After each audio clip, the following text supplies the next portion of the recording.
Yan dati ang aking baso. Pero dahil po sabi ko, parang kakaiba ang itsura na. Ngayon, naisipan ko pong mag-Shopee. Ngayon na po, ito naman na po ang itsura po ng ating baso. Yan. Guys, kung napapansin mo, very tight siya. Diba? Tight na tight. Nakabalot pa rin siya kahit po nabuksan na natin.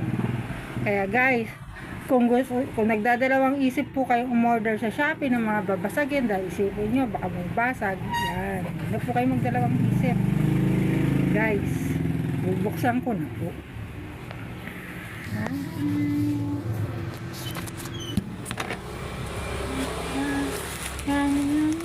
Guntingin na natin, siyempre.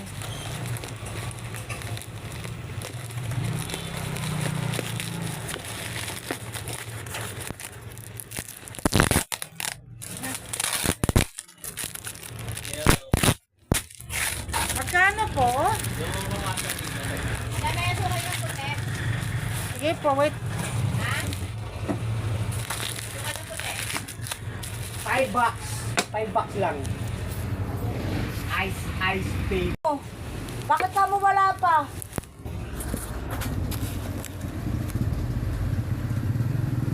At saka kung talaga nag-send sa'yo yun, isasend niya sa cellphone mo yung ano, yung link.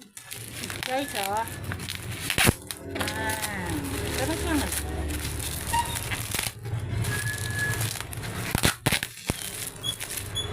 Very tight siya, oh.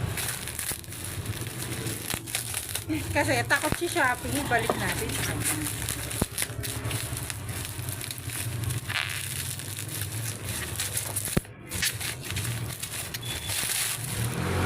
Guys, oh, ang ganda na nyo. Thank you for watching. Janet Valdez at your service.